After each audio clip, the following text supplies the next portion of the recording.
പറയുകയാണ് ഈ ശ്രീനഗറിലാകെ വെടിയൊച്ച കേൾക്കുന്നു, സ്ഫോടന ശബ്ദം കേട്ടു എന്ന് അദ്ദേഹത്തിൻ്റെ പോസ്റ്റിലൂടെ വ്യക്തമാക്കുന്നു. ഷെല്ലാക്രമണം വീണ്ടും നടക്കുന്നു എന്നുള്ള വിവരങ്ങളാണ് വരുന്നത്. രജൌരി, അഖ്നൂർ മേഖലകളിൽ കഴിഞ്ഞ ദിവസവും സംഘർഷമുണ്ടായ മേഖലകളാണ് ഇതെല്ലാം.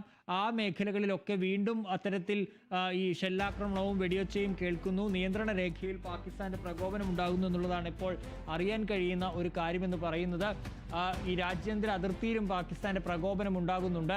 അത്തരത്തിൽ ഡ്രോൺ പറത്തിയുള്ള ഒരു ശ്രമം ഉണ്ടായിട്ടുണ്ട് എന്നുള്ളതാണ്. ഡ്രോണുകൾ നേരത്തെ ഇന്നലെയും ഈ സമയമാകുമ്പോഴാണ് പാകിസ്ഥാനിൽ നിന്നുള്ള ഡ്രോണുകൾ ഇന്ത്യയിലേക്ക് പറന്ന് വരുന്നത് ആക്രമണത്തിനായി. ഇതെല്ലാം തകർത്ത് ഇന്ത്യ മറുപടി നൽകുകയും ചെയ്തിരുന്നു. ഏതായാലും ഇപ്പോൾ അതിന് പിന്നാലെ വീണ്ടും ആക്രമണം ഉണ്ടായിരിക്കുന്നു എന്നുള്ളതാണ് ഏറ്റവും പ്രധാനപ്പെട്ട കാര്യമായി ഉള്ളത്. ഏതായാലും എല്ലായിടത്തും ഇപ്പോൾ ശ്രീനഗർ മേഖലയിലടക്കം, അതുപോലെ തന്നെ ബാർമർ അടക്കമുള്ള മേഖലകളിൽ, ഉധംപൂർ അടക്കമുള്ള മേഖലകളിൽ ഇപ്പോൾ ബ്ലാക്ക് ഔട്ട് പ്രഖ്യാപിച്ചിരിക്കുകയാണ്. സമ്പൂർണ്ണ ബ്ലാക്ക് ഔട്ടാണ് പ്രഖ്യാപിച്ചിരിക്കുന്നത്.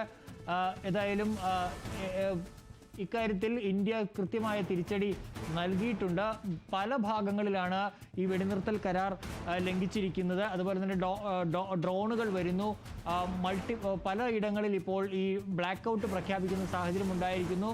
അതുപോലെ തന്നെ ജമ്മു കാശ്മീരിലെ ശ്രീനഗറിൽ വെടിയൊച്ചയുടെ ശബ്ദം കേട്ടു എന്ന് മുഖ്യമന്ത്രി ഒമർ അബ്ദുള്ള തന്നെ പറയുന്നു. അതുപോലെ തന്നെ പത്താൻകോട്ട്, ഫരീദ് കോട്ട്, ബാർമർ മേഖലകളിൽ ഇപ്പോൾ ബ്ലാക്ക് ഔട്ട് പ്രഖ്യാപിച്ചിരിക്കുന്നു. അങ്ങനെ പലയിടങ്ങളിലും ഈ ഡ്രോൺ ഉപയോഗിച്ചുള്ള ഒരു ആക്രമണത്തിനുള്ള ശ്രമം പാകിസ്ഥാന്റെ ഭാഗത്ത് നിന്ന് വീണ്ടും ഉണ്ടായിരിക്കുന്നു. വീണ്ടും പ്രകോപനം എന്നുള്ളത് തന്നെയാണ്. ഏതായാലും കൂടുതൽ വിവരങ്ങൾ ഇക്കാര്യത്തിൽ സൈന്യം തന്നെ അറിയിക്കുമെന്നാണ് നമുക്ക് പ്രതീക്ഷിക്കുന്നത്.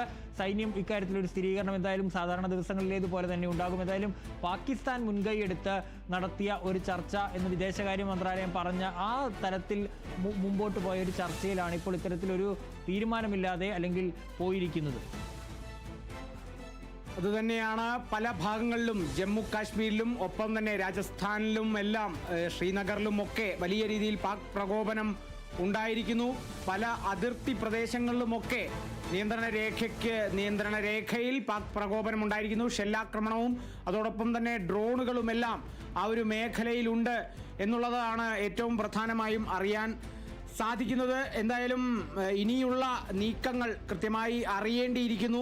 പാകിസ്ഥാൻ ഇനി എന്ത് നീക്കമാണ് എന്നുള്ളതൊക്കെ ഇന്ത്യയുടെ ഭാഗത്തു നിന്നും കൃത്യമായ നിരീക്ഷണം ഉണ്ടാകും എന്നുള്ളതാണ്. ആന്റണി, ഇന്ത്യ ഈ ഒരു വെടിനിർത്തൽ ധാരണ അംഗീകരിച്ചെങ്കിലും പാകിസ്ഥാന്റെ മുന്നോട്ടുള്ള നീക്കങ്ങൾ നിരീക്ഷിക്കുമെന്നുള്ളത് തന്നെയാണ് പിന്നീട് ഈ ഒരു വിദേശകാര്യ മന്ത്രാലയത്തിന്റെ വാർത്താ സമ്മേളനത്തിന് ശേഷം സൈന്യം നടത്തിയ സംയുക്ത വാർത്താ സമ്മേളനത്തിലും വ്യക്തമാക്കിയിരിക്കുന്നത്.